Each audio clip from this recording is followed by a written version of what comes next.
Ladies and gentlemen, welcome back to the Selling with Love podcast. I am so excited, and it was so funny. I was talking with this guest. We've tried to bring Matthew on this platform for so long, and I'm so excited we finally got to book him in. A frequent traveler himself is coming here as an internationally recognized consultant, speaker, blogger, author, mentor, coach.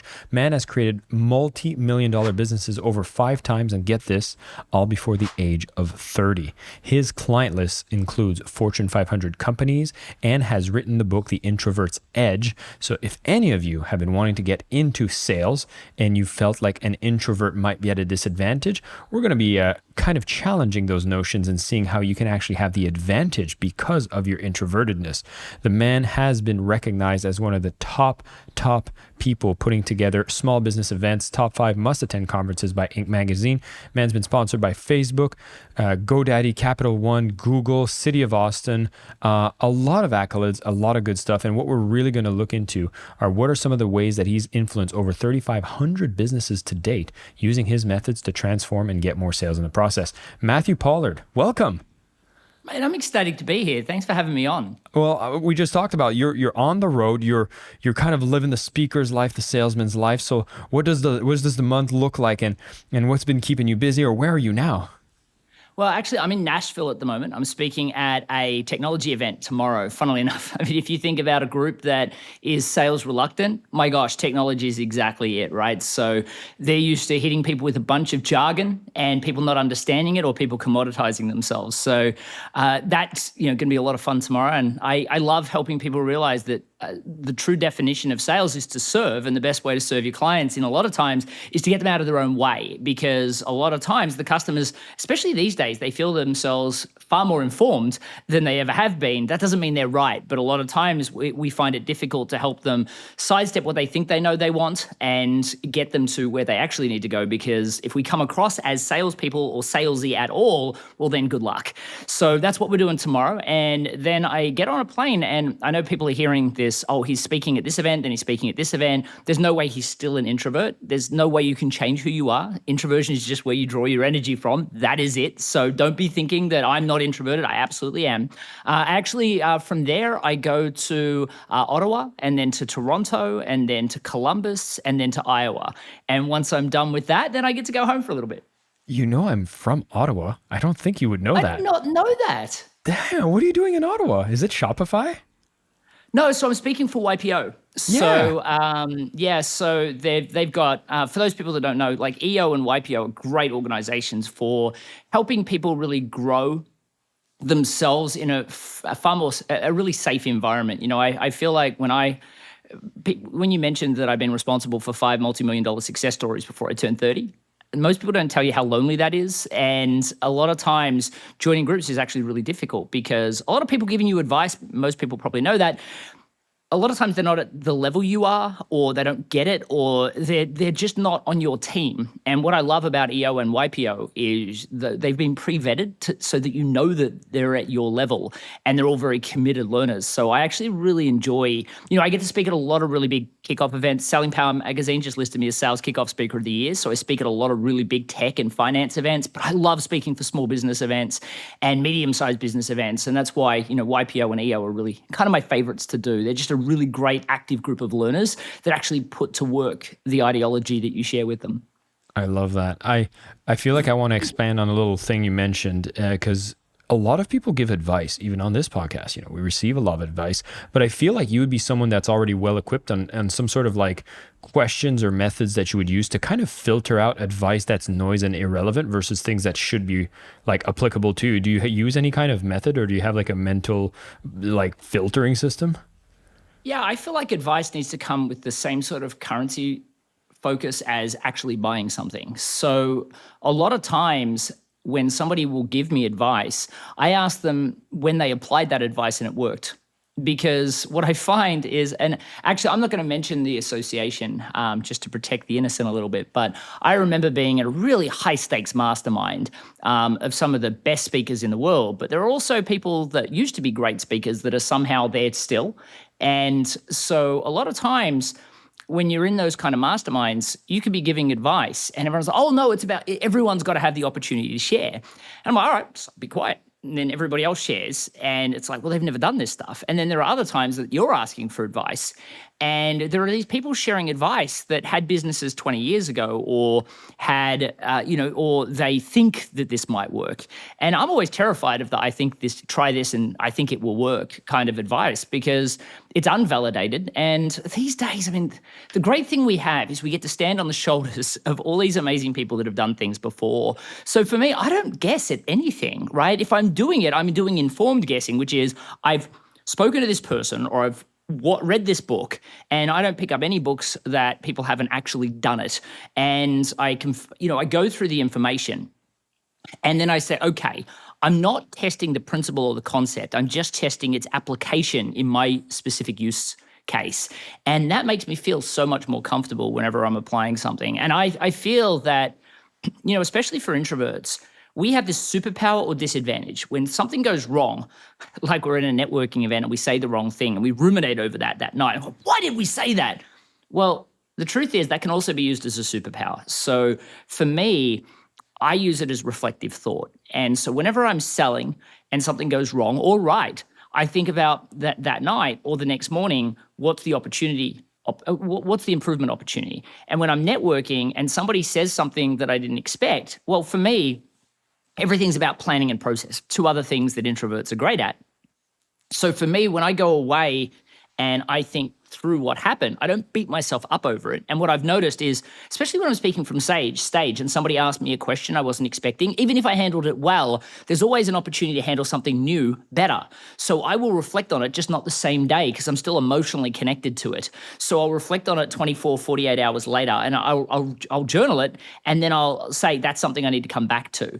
And what I've found is over time, I've got better and better at applying improvements to everything that I do, which has actually not got me to become more extroverted, because I think introverts trying to become extroverts is a recipe for disaster, but actually allowed me to lean into my amazing introverted strengths of empathy, active listening, planning, preparation. But reflective thought, I think, is the most important. And so when somebody gives me advice, or when I'm taking on advice, anytime something goes wrong, I will study like crazy to improve my application of the theory, or to reflect on what I did and look for improvement opportunities.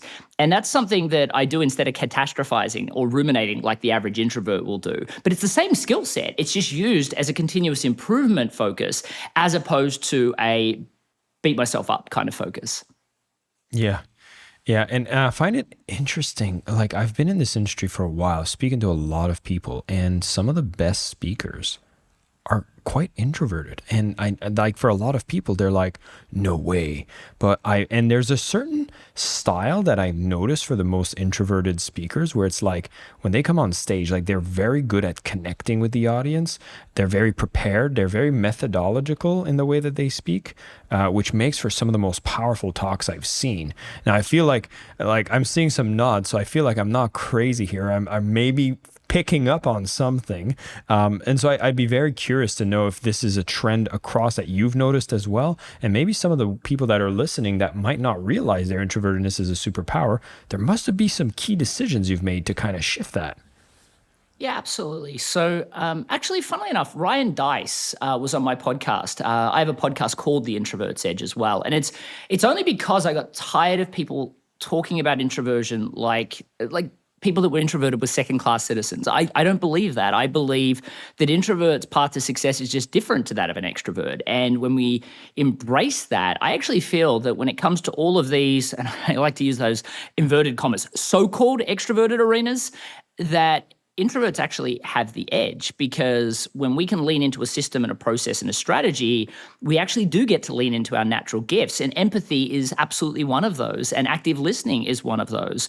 So, what I find, what Ryan said in the podcast was actually really interesting. He said he used to get really scared speaking from stage, but what he realized is that he got scared because he was worried about what people thought of him. And then when he realized that he was there because people actually wanted his advice, and it wasn't about him at all, it was about the people in the audience and providing real value, he said, well, that I could do. because for him that was really about empathizing with the people in the audience and what they needed and meeting them where they were. And I thought that was really powerful. Funnily enough, Ryan to this day still won't, he spoke from my stage, and he will not speak on any stage that doesn't have a back entrance, because he's not worried about speaking anymore, but he is worried about walking off the stage and getting trampled hilariously. Yeah. But I will say that for me, one of the comments I get all the time is, I felt like he was speaking to me. I felt like he was speaking to me. And I think that it's because of the same thing. Whenever I walk on stage, I used to think, oh my gosh, I'm scared of being on stage. I'm not comfortable being on stage. And don't get me wrong, my first stage presentation, the stage must have been 9 foot wide, and I must have bounced off that stage about 1,000 times, my hands flying. Surprisingly enough, it came well reviewed because the content was good. But I didn't become, I will say I had great content, and I was an okay to good speaker when I started, probably just an okay speaker when I started. And it was only during COVID that I had to do a whole bunch of virtual events, and I was doing like 2 to 3 sales kickoffs a day during January to March. And I had to really think about how I held myself, where I put my hands, how to engage the audience in a virtual kind of way. And because of that, it was a whole bunch of practice. And, I got the reps in. And funnily enough, Deborah, who's the operations manager for Liaison Speaking Bureau, they handle the meetings for corporations. She came up to me afterwards. She's like, you got to update your sizzle reel, because we booked you because of your content, but we almost didn't book you because of the stage presence. And now you've just nailed that. So what I think that most of the best speakers in the world do, you either have introverts that did what I did when I started, was rest on my laurels of, I've got great content, I don't need to be that great a speaker. And I think that's if I could reflect on things, if I could go back 10 years and change that, I absolutely would. I would have focused more on the stagecraft of speaking. And then you've got others that focus so much on the stagecraft, they're not so worried about the content. And I think that's worse, because the world's full of people that have read a book and now they're up on stage talking about it, as opposed to actually creating. And I believe everyone has unique experiences, unique past backgrounds that perfectly qualify them to help somebody. But once you get past that, what I really I think that's important is to diffuse what people see as introversion, because everyone knows introverts can't speak from stage. Well, okay, that's confusing, because if you think about, let's think about sales, and we think about the most well-known sales speaker on the planet, that would be Zig Ziglar. Well, he was an introvert. And, I interviewed Tom Ziglar on my podcast, and he talks about how his dad kind of had to, recharge after he got off stage, because that's the only difference. It doesn't matter. For me, I actually love speaking from stage now. And that's where people, have an issue. They're like, oh, I enjoy networking now, so I must not be introverted. I'm like, I didn't say you enjoyed it or you didn't enjoy it. Like, I love networking. And as a matter of fact, Ivan Meisner, the founder of BNI, the world's largest networking group in the world, is an introvert. Just Google, OMG, I'm an introvert, Ivan Meisner. And it will come up, because he didn't think he was, didn't realize until later life, until his wife's like, no, you're an introvert. And he had to go and do the test. So a lot of the times we feel like we enjoy something and therefore we mustn't be introverted. And that I actually think is a really bad thing, because for the average person listening that thinks that they can't succeed because they're introverted, a lot of the people that they look up to, they see as extroverted, even though perhaps they aren't. So that's why the Introvert's Edge podcast was so important. But let's think about some of the kind of people you would say are naturally extroverted. Like, you've got to imagine David Letterman and Oprah Winfrey are the best people in the world at small talk, and therefore have to be extroverted. No, they're both introverted. If you think about, crazy actors like Bill Murray, there's no way someone can be that dynamic and be an introvert. Well, he actually is.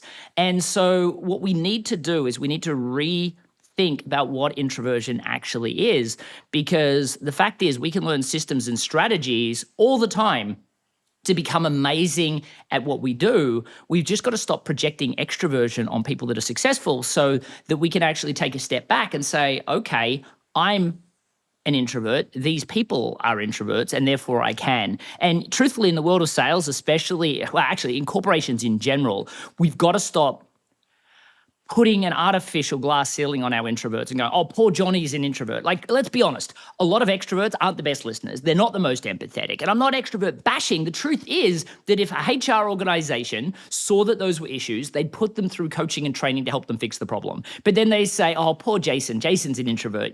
He's never going to be a leader. He's never going to be in sales. So I'm not saying that everybody listening needs to be in sales, but a lot of people have decided they can't sell, and they may need that income to better their lives, or they don't want to start their own business.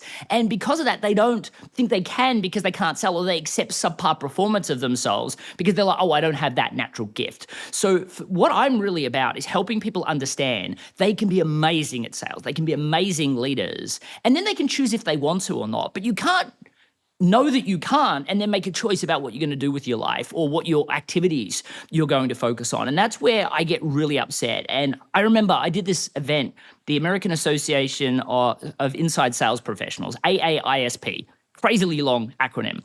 And I thought it'd be fun. I did their main stage event, and then I did a leadership retreat for, like, we're talking the best in the business, like the most senior leaders in everything tech, everything finance, everything, everything. And I just thought it'd be fun to ask them if they were introverted or extroverted. And instead of putting like a tick box, I just left the field blank to see what came up. And it killed me to see responses like, oh, I was introverted, but don't worry, I'm not anymore. Like it was a disease they had to recover from. Or, oh, I used to be introverted, but now I'm more like an ambivert. And don't get me wrong, like there are ambiverts in this world that, sit in that middle of the spectrum. But most people that say that they got there are an extrovert that went and did huge amounts of coaching on active listening and empathy, or an introvert that went off and learned systems and processes to leverage their natural strengths. Like for me, when I get up on stage, the moment I get up on stage, I have a very scripted introduction that, because I've become better and more comfortable, has become a little bit more robust. But then I say, so how will I live up to this introduction? I know, let me tell you about Wendy, or let me tell you about Alex. And I go straight into a story, because I know the moment I share a story, it activates the reticular activating system of my brain and the receiver's brain, or the audience. And it actually creates artificial rapport because our brains synchronize. And because of that, I'm at ease, they're at ease, and now I feel comfortable. And then try and get me off stage. And because of that, most people would think I was an extrovert. I think there's a lot of bias towards assuming that that's the extrovert introvert is what makes the quality of the speaker. But what I've picked up from a lot of the things you're saying is the quality of the preparation for the speak, the fact that you have your stories ready, then you put in the reps, like all of these is the work. And what I find is the worst, and this happens in sales as well, is using whatever XYZ feature that actually isn't a limiting factor to be your excuse for mediocrity. Yeah, I think that's a really powerful statement, actually, because I feel that, look, a lot of people use their social class, where they grew up, as the reason for why they can't succeed. Let's face it, everybody does it. It's different for me because I had bad parents, or the weather was bad where I grew up. Pick your lame excuse, right? Introversion is exactly the same. The problem is that we create we were just talking about stories, so I think this is important because for me, a lot of times, so when I speak at small business, I talk about rapid growth. And then when I get into sales systemization, I actually deliver a similar presentation to what I deliver for corporate. And I talk about the power of story and how most sellers, when they look at, or business owners that are trying to sell or think they can't sell, I talk about story as the best way to get our customers out of their own way, because it short circuits their logical brain. You speak to the emotional brain, it activates the reticular activating system. People remember up to 22 times more information when embedded into a story. But the truth is, when I come back to the short circuiting the logical brain and speaking to the emotional brain, which is, by the way, the part of the brain that makes the decisions, right? The part of the brain that's the logical processor says, that'll work for me, that won't work for me, I haven't got time for this, hang up the phone or send me a proposal, which, a lot of sellers really love sending these proposals that nobody reads. The truth is, they're just trying to get you out of the office because you hit them with a fire hose of information. So I actually share that you should, instead of giving them jargon and thinking your job's to educate them, because you're doing that because you feel like you need to, but the customer doesn't want that. What they want to do is hear a story of someone just like them that you got them to an amazing outcome. And they want to hear that you actually understand the customer. So it's far less about what you did and far more about your understanding of their struggles at the beginning, their outcomes at the end, and the the moral of the story, right? People want to know that you care before they care what you do. So the important thing when it comes to storytelling, though, and I always come back to this because I think mindset is everything. I had a reading speed of a sixth grader in late high school. I was super introverted. I had no idea what I wanted to do with my life. I only fell into sales because I lost my job. And it was 93 doors before my first sale, lots of rejection, lots of getting sworn at. And then I finally started to know what I'm doing. And long story short, I got hit in the head with a glass at this random uncomfortable, event. And I had, about 26 stitches across the side of my face. So then I looked like somebody that was in a bikie gang. And, all of these things could be perceived as things that I wouldn't be able to get beyond. And what I've realized is I'm in charge of my own mind, how I perceive things, what I do. And this brings me back to story. Story short circuits your logical mind. You speak directly to the emotional mind. So if you are telling yourself this amazing story about how you're an introvert and therefore you can't learn these things, again, I'm not saying that you need to be in sales or you need to run your own business. But if you are running your own business, I think it was Peter Thiel that said, look around, and if all you see is your computer and that's it, and you don't see any people, you're the salesperson, right?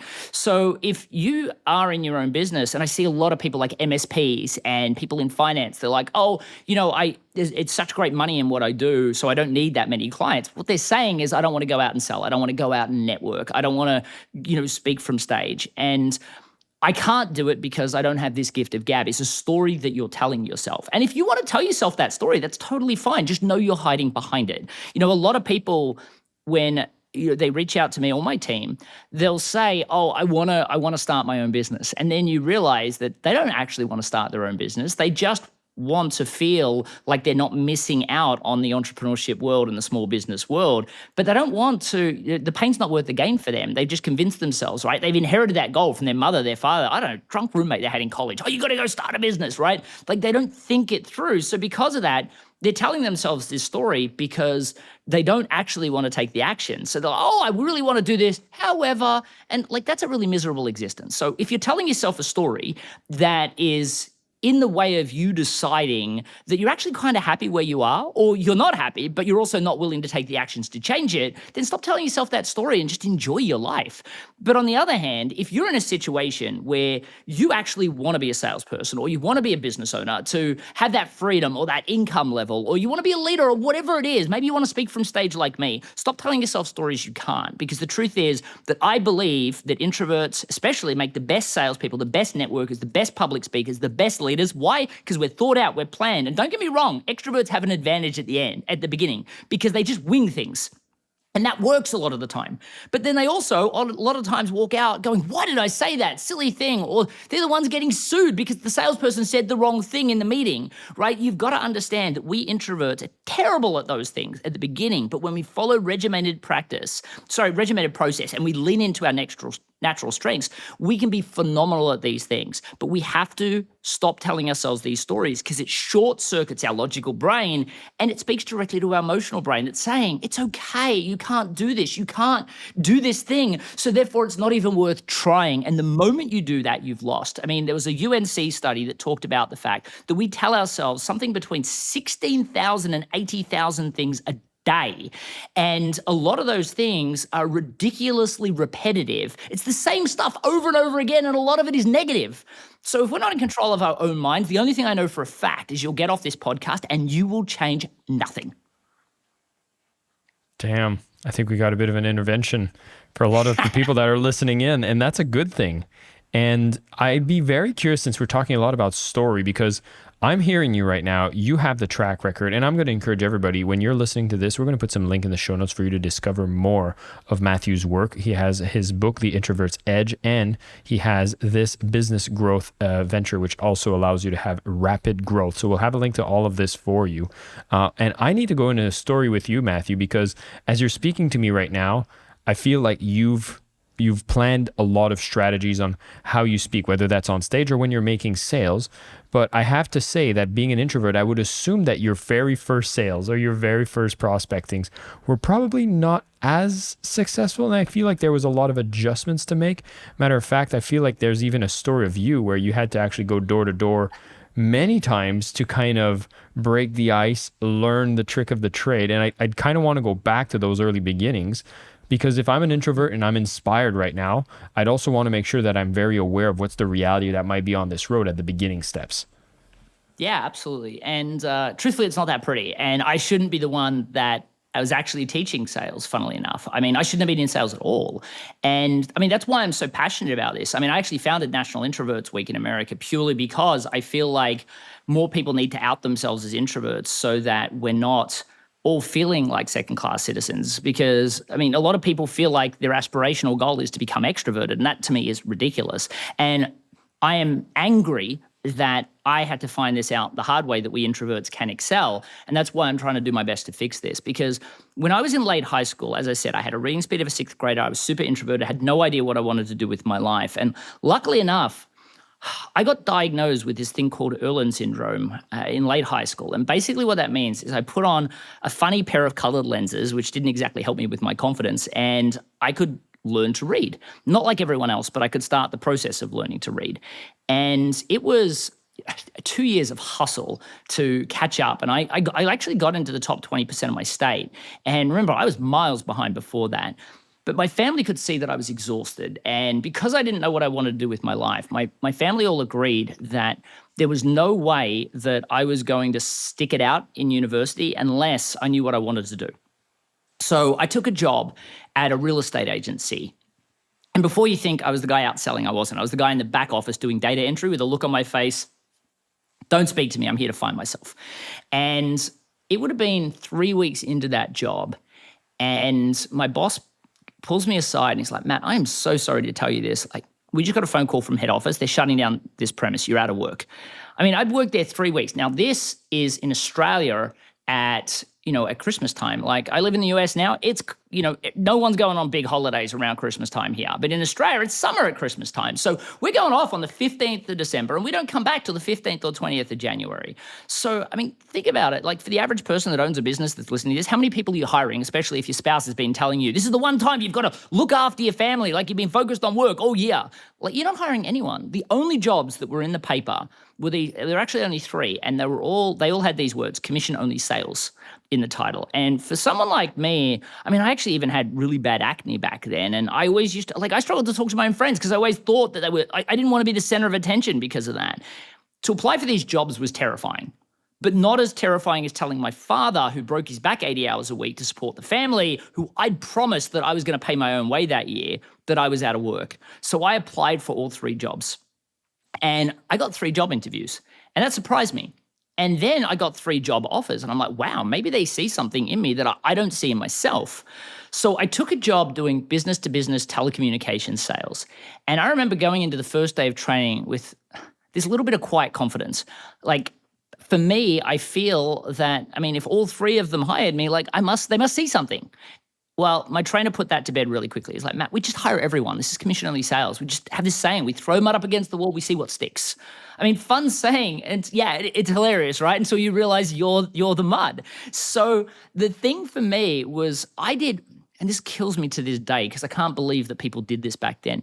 I got given 5 days product training and not a single second of sales training. And then I get thrown on this road. It's called Sydney Road in Melbourne, Australia. It's like hundreds and hundreds of doors on each side. And I just get told to go sell, which sounds great until you realize no one's actually told you what to say. So I take a deep breath. I walk into the first door, and I was actually very lucky because I was politely told to leave. And I say very lucky because the next door I went into, I got sworn at. Then I got told to get a real job, which was always my favorite, right? Because, I mean, this was the only job I could get. And door after door, that just kept happening until I got to my 93rd door, where I made about $70. And I mean, that was a lot of money to me back then. I mean, I had a part-time job throughout school where I was earning like $200 a week at McDonald's, right? Like, this was actually pretty decent money. But I remember being ecstatic for about 45 seconds and then having this really horrible realization. I got to do this again tomorrow and the next day and the next. And for me, I mean, this wasn't okay, but I couldn't go home and quit again. My father would have killed me. So I was like, all right, I'm not going home and saying I'm out of work, but I'm not willing to accept the way it is. So I thought to myself, and this is what I mean about the stories you tell yourself. Like, I could have told myself, sales is a skill that only extroverts can learn. I just have to rely on Lady Luck, which could have been $200 the next day. And I'm like, no, thank you. So what I decided to was that sales was a system. It had to be a system like anything else. Otherwise, my year was going to be horrific. So I went to work learning that system. And I was like, well, how am I going to do that? Well, picking up a Brian Tracy or a Zig Ziglar book would have taken me a year to read it, let alone apply it. So luckily enough, YouTube was just becoming a thing in Australia back then. And I literally typed in the word sales system like this was an original idea. And it wasn't. All these videos came up. And I remember spending about 8 hours a day perfecting the step that I was on or learning the next step in the process. And then I would go out the next day and spend 8 hours selling. Weekends, I'd spend 16 hours practicing. And I know this isn't sounding fun to anyone listening, and it wasn't. I wouldn't wish it on anyone. And there are smarter ways to do this now. I just didn't know them. But I got better really quickly. Soon it was 71 doors, then it was 46 doors, then it was 28, then it was 19, then it was 8, then it was 3. I got it down to making a sale on average every 3 doors. And I still remember this actually. It was about 6 weeks in, my manager pulls me aside again, and he had that weird puzzled look on his face, like the person that just fired me recently. And I mean, I didn't think that I had a relationship with anyone. I mean, I handed my paperwork in downstairs, didn't talk to the boisterous sales reps upstairs talking about how they locked in that deal or how the market's getting harder. And he looks at me and he's like, Matt, we're kind of blown away by this, but we just got our national sales figures. And it turns out you're the number one salesperson in the company. And I mean, this was the largest sales and marketing company in the Southern Hemisphere at the time. And so this still blows me away. So he looks at me and goes, Matt, you can sell. You can manage. I don't know why people think that. Like, why would anyone, just because they have sales skills, mean they have leadership skills? I'm like, I don't know nothing. I don't know anything about leadership. And he's like, don't worry, we'll give you 20 people. Just mud up against the wall, see if anyone sticks. Well, within 24 hours, my entire team quit.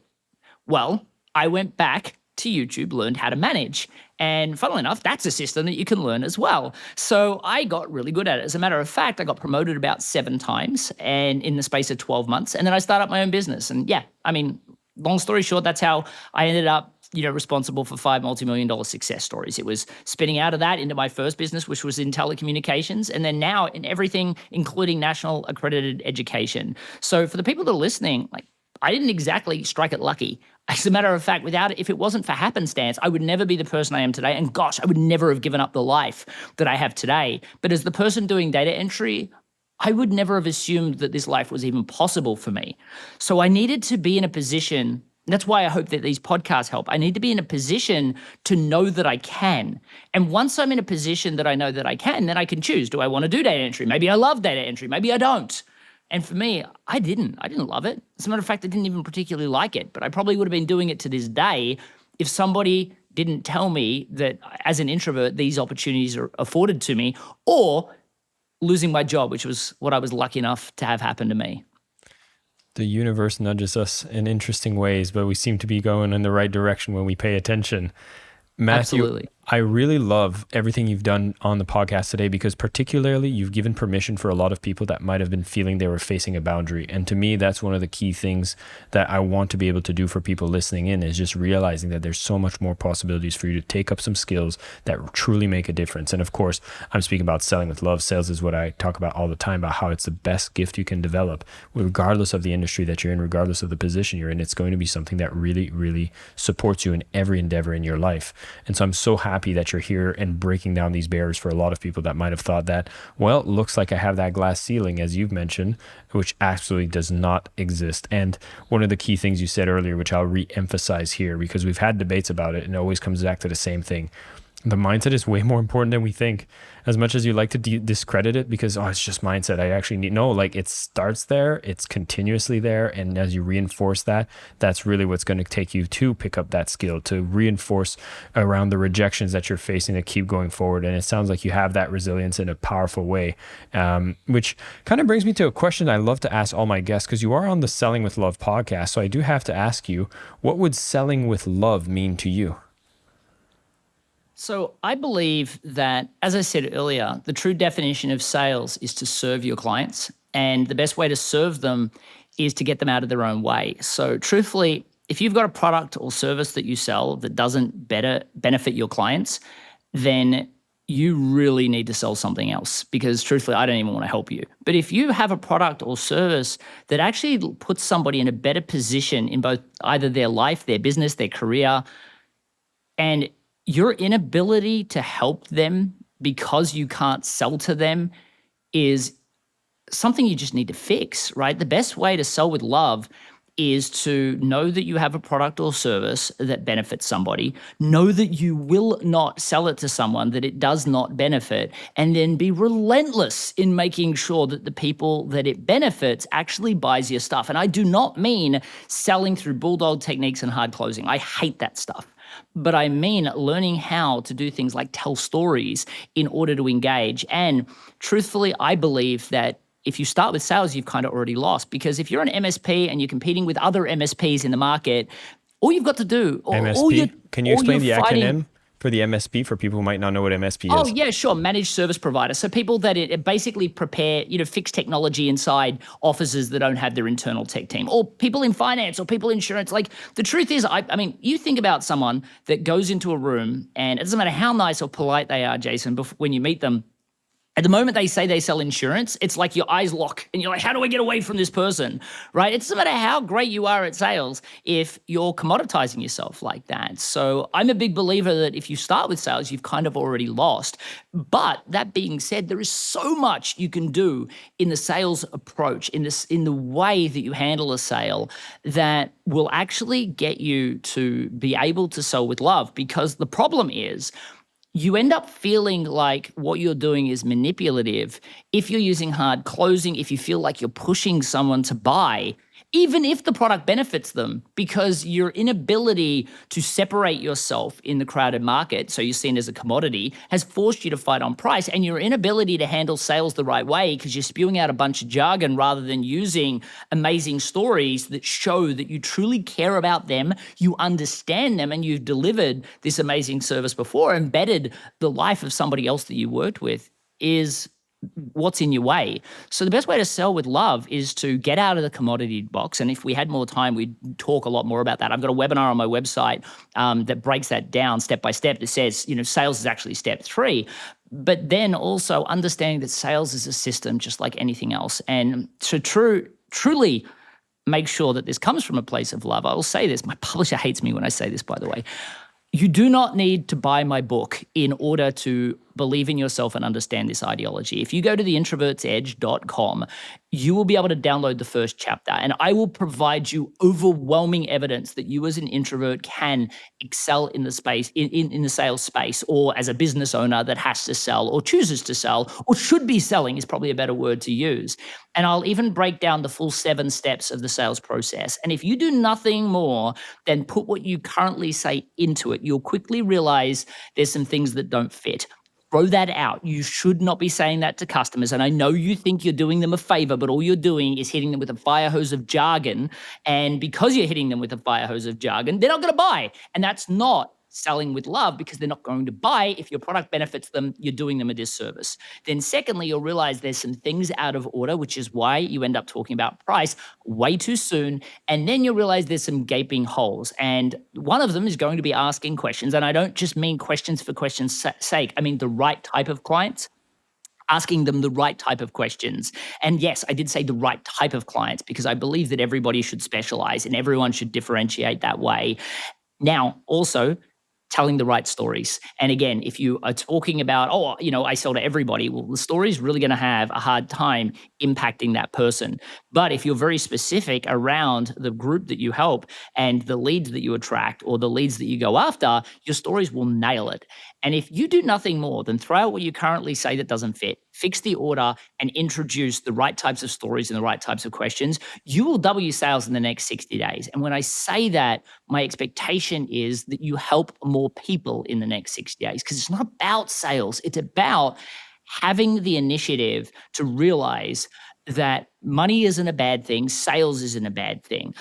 For you, you can put all that money in your pocket and spend, and once you've declared the profit, donate it all to Greenpeace for all I care, right? What you want to understand is that businesses, they need money to survive. You need money to survive. Otherwise, you're not going to be helping people for very long. So you must make a sale. But if you make that sale, in my mind, you must make it to somebody that you truly benefit.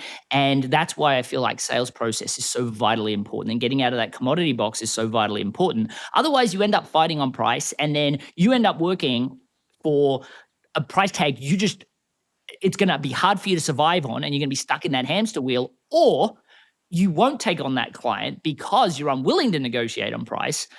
And all that means is that you end up, ending your business or your sales career. And that doesn't help anybody. And we're in a world now that people need help more than ever. And if you know you have something that can serve, as you said, being focused on that impact and the difference you make in people's lives, then you go and find the best ways to get that done when you know that it's going to get it done in the right way.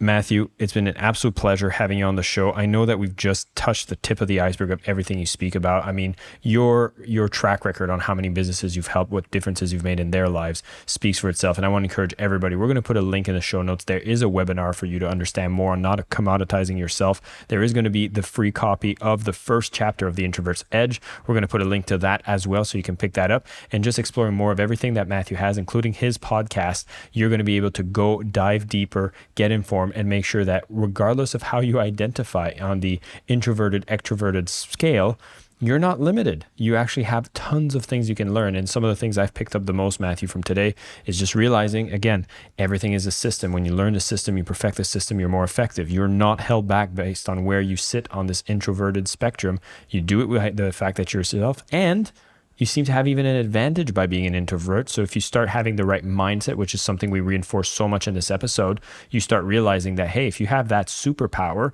then go out there and learn the system, because you'll be so effective. And your story on how you've done it is just another piece of evidence out of the multitude of evidence of introverts that are crushing it, whether it's in business and sales and in life. And so I'm so excited that a lot of people might have an aha moment from this conversation. I know I had a good time, and I'm so proud and happy that we finally got this done together. Matthew, enjoy your travels. Thank you for taking the time for being on the show. It was an absolute pleasure. Jason, it was my pleasure as well. Thanks for having me. Thank you so much for listening to the Selling with Love podcast. We have some previous episodes you can tune into right here. And if you prefer the short form content where you get to the point in under 10 minutes, we do have a ton of clips from our best episodes that are being shared on this channel as well. So pick which one supports you the most. And of course, thank you for liking, subscribing, and of course, selling with love.